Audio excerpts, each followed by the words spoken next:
Hello, Fundamental of Electric Circuit by Charles Alexander and Matthew N. Ostady।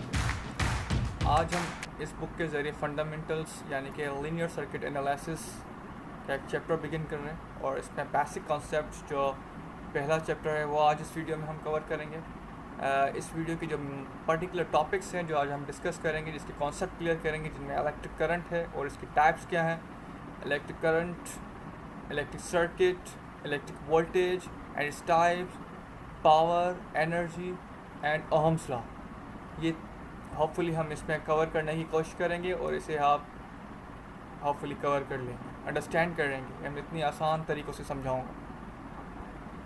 तो let's begin. जब से पहले तो हमारा टुडेज़ क्वेश्चन क्या है, इस वीडियो के एंड में आपको आंसर भी दिया जाएगा, पर कोशिश करें आप इसको अंडरस्टैंड करें और यकीनन इस वीडियो को देखने के बाद आपको इसका आंसर मिल जाएगा।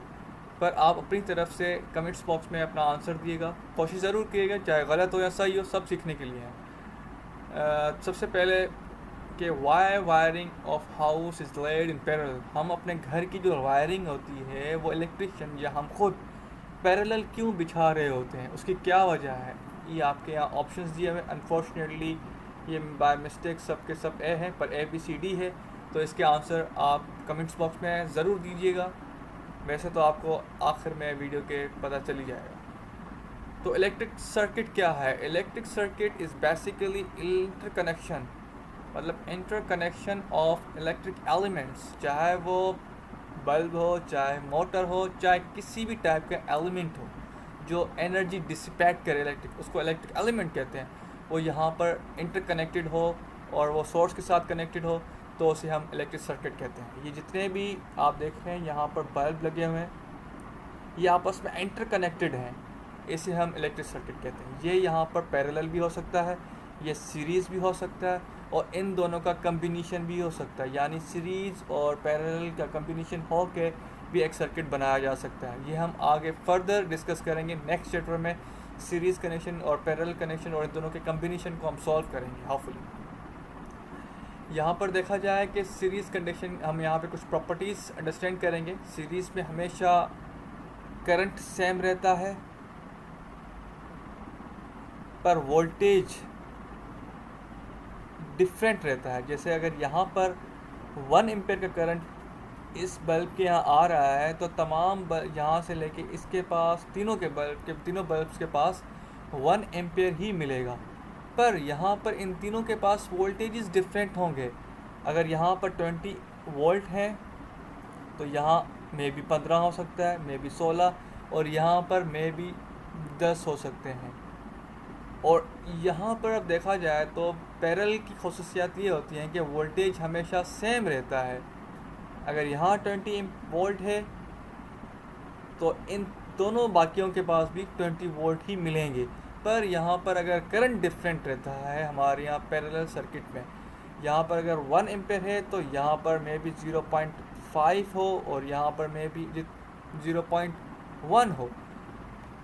और इसी तरह से हम अपने घर की जो वायरिंग होती है, हमें पता है कि वोल्टेज मोस्ट इम्पॉर्टेंट होता है, उसका बराबर होना, सेम होना तमाम अप्लायंसेस के लिए नेसेसरी होता है। अगर जैसे घर की वायरिंग हमारे यहाँ 220 वोल्ट पर अक्सर एशिया में लगी हुई होती है, 220 वोल्ट आ रहे होते हैं इलेक्ट्रिक एनर्जी कंपनीज़ की तरफ से, तो वो हम पूरे घर में पैरेलली कनेक्शंस लगा रहे होते हैं सारी चीज़ों की, क्योंकि वोल्टेज हमें सेम चाहिए होते हैं। अगर आपके एक पंखे के पास 220 आ रहे हों और दूसरे को 110 या फिर आपके पास 200 आ रहे हों तो यकीनन दूसरा पंखा स्लो चल रहा होगा। अगर हम इन पैरेलल कनेक्शंस लगे हुए हैं और तमाम के तमाम एलिमेंट्स को 220 सेम वोल्टेज मिल रहे होंगे तो वो सेम स्पीड में और सेम जो उनकी रिक्वायरमेंट है उसके मुताबिक चल रहे होंगे। इसी वजह से हम सारे कनेक्शंस घर की वायरिंग में पैरेलल लगा रहे होते हैं। अगर यहाँ पर और मज़ीद गौर किया जाए कि यहाँ पर जब ये बल्ब लगे हुए हैं तो ये तमाम के तमाम बल्ब सेम लाइट दे रहे होते हैं, यानी कि ये इरेडियंस जो इनकी जो ल्यूमिनस होगी, रोशनी होगी, वो सेम होगी, पर यहाँ पर डिफरेंट होगी क्योंकि वोल्टेजेस आर डिफरेंट। ये जबकि बल्ब 20 वोल्ट पे चलने वाला 15 पे चलेगा तो यकीनन स्लो चलेगा, और यहाँ 10 पे चलेगा स्लो चलेगा। हाँ, अगर 20 वोल्ट तमाम के तमाम बल्ब को दिया जाए तो ये हमेशा सेम जो रिक्वायर्ड इनकी जो रोशनी पैदा करने की होगी कैपेबिलिटी, वो उतनी ही रोशनी दे रहे होंगे।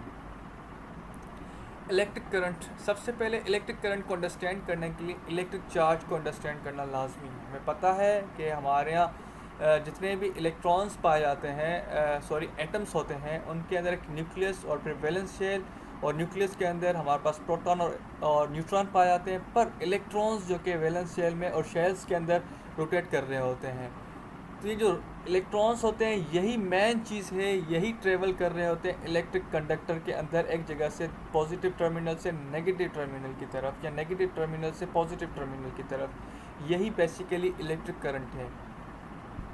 जब ये इलेक्ट्रिक चार्ज है ये ट्रेवल करते हैं, फ्लो करते हैं विद रिस्पेक्ट टाइम, एक पर्टिकुलर टाइम में, तो वो इलेक्ट्रिक करंट बन जाते हैं। यहाँ पर इसकी डेफिनेशन है, electric current is the time rate of change of charge measured in ampere. इसका यूनिट एम्पेयर है, यानी कि ट्रेवल यानी फ्लो विद रिस्पेक्ट टाइम को हम इलेक्ट्रिक करंट कहते हैं। सॉरी, जैसे यहाँ पर एनिमेटेड वीडियो में दिखाया जा रहा है कि यहाँ पर देखें कि ट्रेवल कर रहा है एक एटम से दूसरे एटम की तरफ, ये ट्रेवल कर रहा है, ये क्या हो रहा है, ये फ्लो कर रहा है इलेक्ट्रिक करंट। असल में ये फ्लो कर रहा है चार्ज, इस चार्ज को हम इलेक्ट्रिक करंट कह रहे होते हैं। यहाँ पर भी देखें इस बैटरी के नेगेटिव टर्मिनल से ये इस तरफ फ्लो कर रहा है, क्या फ्लो कर रहा है, बेसिकली चार्ज फ्लो कर रहा है, ये विद रिस्पेक्ट टाइम एक पर्टिकुलर स्पीड के साथ ये फ्लो कर रहा है, तो ये हम क्या करेंगे, करंट कहलाएगा। करंट भी बिल्कुल पानी की मिसाल की तरह है, जैसे पानी फ्लो कर रहा होता है, पीछे से प्रेशर होता है, प्रेशर की वजह से फ्लो कर रहा होता है, यहाँ पर एक वोल्टेज होता है जिसकी वजह से फ्लो कर रहा होता है। देखें ये फ्लो हो रहा है, ये बिल्कुल इसी तरह से करंट भी फ्लो कर रहा होता है वायर्स के अंदर। टाइप्स ऑफ इलेक्ट्रिक करंट, ये करंट डीसी हो सकता है यानी डायरेक्ट करंट जो रिमेन करता है कांस्टेंट। अगर हमने 2 एम्पेयर रखा है तो 2 एम्पेयर ही कांस्टेंट रहेगा और फ्लो करेगा कांस्टेंट स्पीड के साथ, कोई चेंजेस नहीं आएंगी उसके अंदर।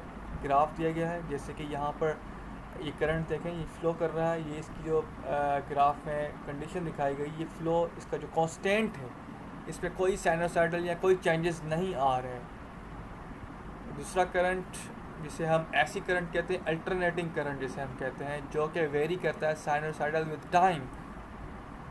इसकी यहाँ पर एक एग्जांपल है, सॉरी यहाँ ग्राफ दिया हुआ है, देखिए साइनोसाइडल, कभी पॉजिटिव साइड, कभी नेगेटिव साइड, कभी ज़ीरो के पास, फिर पॉजिटिव, फिर नेगेटिव। इसकी साइकिल्स यू रोटेट होती रहती है विद रिस्पेक्ट टाइम, टाइम के साथ साथ ये अप्स एंड डाउन्स होती रहती हैं। पर हमारे घर की लाइट जो अल्टरनेटिंग करंट होता है वो अप्स एंड ज़ीरो और हाई और लो होता रहता है, पर हमें महसूस नहीं होता क्योंकि वो उसकी फ्रिक्वेंसी बहुत ज़्यादा होती है, 50 हर्ट्ज़ पे काम कर रहा होता है या फिर 60 हर्ट्ज़ पे चल रही होती है, ये फ़्लो कर रहा होता है, इतनी स्पीड में जा रहा होता है, तो हमें फील नहीं होता। लेकिन ये पॉजिटिव नेगेटिव यानी अप्स एंड डाउन्स होते रहते हैं। जो अप्स एंड डाउन्स होता है उसे अल्टरनेटिंग करंट कहते हैं। जो रिमेन कांस्टेंट जैसे बैटरी का करंट, उसे हम डीसी करंट कहते हैं, डायरेक्ट करंट। जैसे यहाँ पर आप देख सकते हैं डायरेक्ट करंट एक यूनिक डायरेक्शन में फ़्लो कर रहा है, कोई उसके अंदर मूवमेंट पॉजिटिव टू नेगेटिव। पर यहाँ पर ऐसी करंट जो टू एंड फ्रो हो रहा है, आगे पीछे होता रहता है, यानी कि ये कभी अप कभी डाउन, कभी अप कभी डाउन, जिसकी ये हमें यहाँ पर दिखाया गया। होपफुली आपको कॉन्सेप्ट इसका क्लियर हो गया। अगर कोई clear, what is power? Power is time rate of expanding and absorbing energy measured in watt. इसका मतलब कोई एक इलेक्ट्रिक एलिमेंट जो पर्टिकुलर एनर्जी अब्जॉर्ब करता है उसको हम पावर कहते हैं। P is equals to V I, power is equals to V I, मतलब ये इसके प्रोडक्ट है वोल्टेज और करंट का। अगर जैसे कि यहाँ पर दिखाया जा रहा है, ये एक एलिमेंट है जिसमें 3 एम्पेयर्स इन हो रहे हैं और 4 वोल्टेज पे ये ऑपरेट करता है। बैटरी के साथ कनेक्टेड एलिमेंट्स जो टर्मिनल से बैटरी के वो 4 वोल्टेज के हैं। तो P is equals to V I, मतलब 3 multiply with 4 is equals to 12। ये पावर, ये एटलीस्ट 12 वॉट ऑफ एनर्जी ये कंज्यूम करेगा जब भी हम पर्टिकुलर बैटरी के साथ सिर्फ कनेक्ट करेंगे, उस वक्त ही ये 12 वॉट कंज्यूम करेगा। तो इसको हम पावर कहते हैं। और ये पावर पॉजिटिव भी हो सकता है और नेगेटिव भी हो सकता है। जब पॉजिटिव की तरफ से टर्मिनल से हमारे यहाँ करंट फ्लो करता है तो पॉजिटिव होता है। जब नेगेटिव टर्मिनल से इन कर रहा होता है तो वो नेगेटिव हो जाता है। आप यहाँ देखें, करंट ये आउट हो रहा है पर पॉजिटिव टर्मिनल की तरफ से, इन हो रहा है नेगेटिव टर्मिनल से। मतलब आपके P = VI में से कोई भी नेगेटिव होगा तो यकीनन पावर भी नेगेटिव होगा, और पॉजिटिव है तो पॉजिटिव। तो सेकंड हमारे पास आता है energy. What is energy? Energy is simply, हम बचपन से पढ़ते हुए आ रहे हैं, capacity to do work measured in joule. Unit का भी पता है हमें, पर हमारी जो इलेक्ट्रिसिटी कंपनीज होती हैं, जो हम इलेक्ट्रिकल एनर्जी में जो कंसिडर करते हैं, वो एनर्जी वाट आवर में मेजर करते हैं। और वाट आवर क्या है? प्रोडक्ट ऑफ, यानी कि पावर विद रिस्पेक्ट टाइम। मतलब आप अगर 1 वाट ऑफ पावर डेसिपेट कर रहा है हमारे पास कोई एलिमेंट, इलेक्ट्रिक एलिमेंट, कितने घंटों तक चलेगा, वो कितने टाइम तक चलेगा, हम उसको मल्टीप्लाई करें उस पर्टिकुलर टाइम के साथ, इसको हम एनर्जी कहते हैं। मीन्स वाट आवर,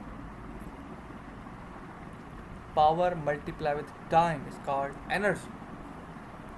यहाँ पर हमने दिखाया कि यहाँ पर, और 1 वाट आवर = 3600 जूल्स के बराबर है। यहाँ पर एक एग्जांपल है। फॉर एग्जांपल यहाँ पर दिया गया है कि एन इलेक्ट्रिकल बल्ब है जो डेसिपेट करता है 100 watts of energy, sorry power, watts of power dissipate करता है और 6 घंटे तक चलता है। तो कितनी एनर्जी वो कंज्यूम करेगा, वो कितनी एनर्जी रिक्वायर्ड करेगा?